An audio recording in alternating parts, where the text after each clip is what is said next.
Bonjour les amis, je sais vous allez faire la gueule, mais ne partez pas, vous ne serez pas déçus. Vous allez faire la gueule parce que depuis quelques jours, je vous amène quotidiennement une prise exceptionnelle. Et vous en êtes reconnaissant, j'ai plein de visiteurs et tout, c'est super. J'ai commencé par vous amener Cahuzac le voleur. Je vous ai amené après Voinelle la traîtresse. Je vous ai amené après Hollande le guignol. Je vous ai amené après Jospin la momie. Je vous ai amené après Strauss-Kahn le violeur. Et je vous ai amené hier Anne Sinclair la raciste. Alors je sais pas comment faut l'appeler, mais j'en reste à raciste. Sinon ça va nous emmener dans des trucs trop compliqués. Donc, et aujourd'hui, très franchement, j'ai rien à vous filer. J'aurais pu amener le président du Conseil économique et social écologique, je sais pas trop quoi, un machin qui sert à engraisser les bons à rien sur nos frais. Bon, et le mec, évidemment, il a fait son cinoche anti-RN, mais bon, très franchement, personne le connaît. Bon, ça aurait été faire de la pub à un tocard et donner de la confiture au cochon. Non, j'ai beaucoup mieux à vous proposer et c'est pour ça que je vous ai demandé de rester. Choupinet, il avait raison, c'est la guerre civile. Mais la guerre civile, pas encore en France, mais la guerre civile au nouveau Front populaire et plus particulièrement à la France insoumise. Alors parce que là, on a été loin, là. Le roule-bif Caténins, il a insulté Ruffin, François Ruffin, qui lui-même avait dit du mal de Rachid Méluche, le grand patron, le grand gourou de la France insoumise. Et le roule-bif, il n'a pas supporté. Alors, parce qu'il faut faire de l'éducation populaire, je vais vous raconter les dessous de cette histoire. Alors, les dessous de cette histoire, c'est que Jean-Luc Mélenchon, en 2022, il est le roi du pétrole. Très franchement, le mec, il est à 22%, il s'en faut d'un rien. Jean-Luc, il a eu du mal à le digérer, qu'il soit pas au deuxième tour contre Macron. Ce qui n'aurait rien changé, Macron aurait été élu. Mais bon, Jean-Luc, il avait envie. Ça faisait 2 fois qu'il se présentait, 2 fois qu'il faisait qu'une mi-temps. Il avait envie de faire la deuxième mi-temps. Donc Jean-Luc, par ailleurs, 22%. Bon, en face, les mecs, ils sont obligés de lui manger dans la main. Attendez, qu'est-ce qu'il y a? Les écolos avec l'autre blaireau de Jadot, moins de 5%, donc 4%. Bon, peut-être. Les socialos, alors les socialos avec la dingo, 2%. Et les communistes, à Roussel, il n'avait pas été si mauvais, 3%. Mais bon, très franchement, face à Rachid, 22%, les mecs, ils viennent lui manger dans la main, ils lui baisent l'anneau. Rachid, c'est le parrain, c'est le roi du pétrole. Et donc, ils font la NUPES, et la NUPES, Rachid, il se prépare, quand même la meilleure part du festin, c'est normal. Mais il sauve ses partenaires. Il leur permet, en gros, ce que veulent les mecs, c'est un groupe parlementaire, je sais plus s'il faut 10 ou 15 députés, tout le monde veut ses 10 ou 15 députés, tout le monde peut bien manger sur la bête et tout le monde est content.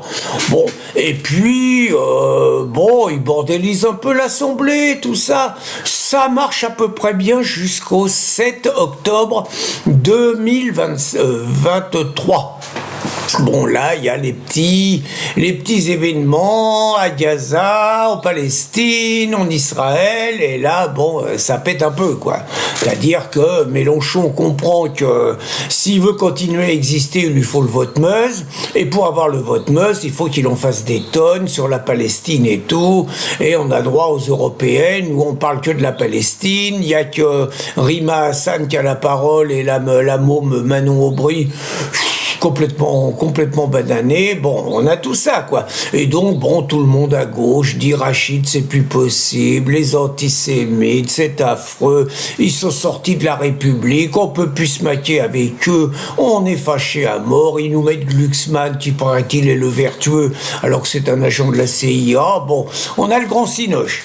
Et puis, il y a le coup de la dissolution. Alors, les socialos font un meilleur score que Rachid, hein, c'est vrai.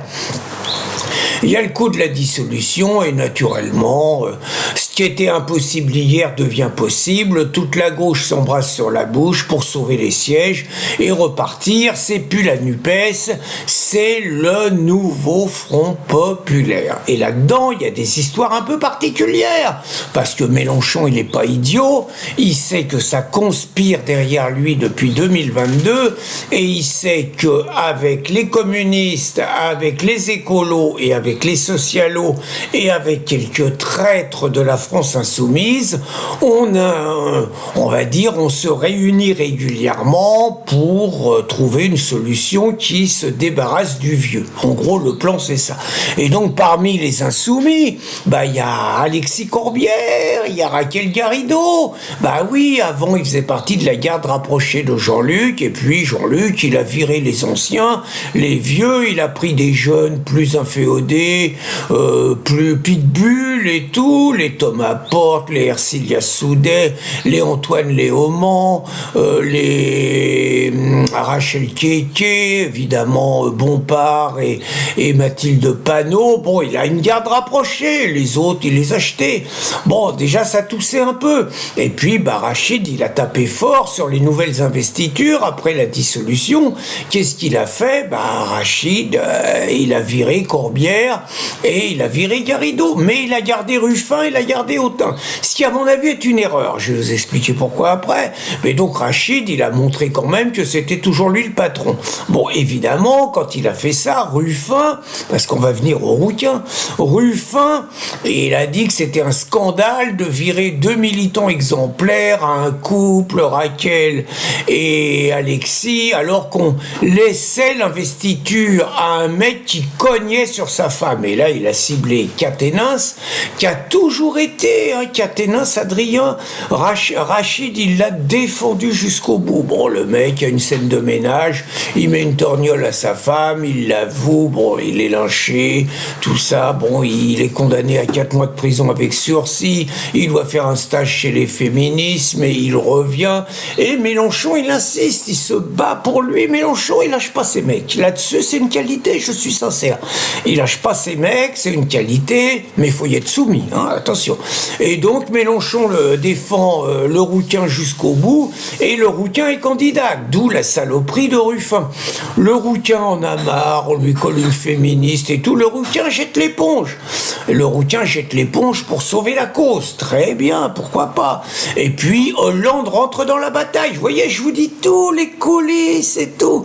Hollande rentre dans la bataille et Hollande la joue. Le mec qui a pas, avec le bilan de pourri qu'il a, qui a pas pu se présenter, le mec de Leonarda, le mec de Théo, le mec qui nous a collé plein de migrants dans les trous de nez, bon, il donne des leçons. Et donc, il rentre dans la bataille et il dit sentencieux devant le gamin Benjamin Duhamel que le rassembleur, ça peut pas être Jean-Luc, c'est pas possible. Donc, Jean-Luc, il en prend dans la tranche de partout. Et Ruffin rentre en sécession ouvertement, et Ruffin dit que Jean-Luc, c'est un obstacle à la victoire de la gauche. Bien évidemment, la garde rapprochée de Jean-Luc Pilon défend le chef et tout, comment hostile.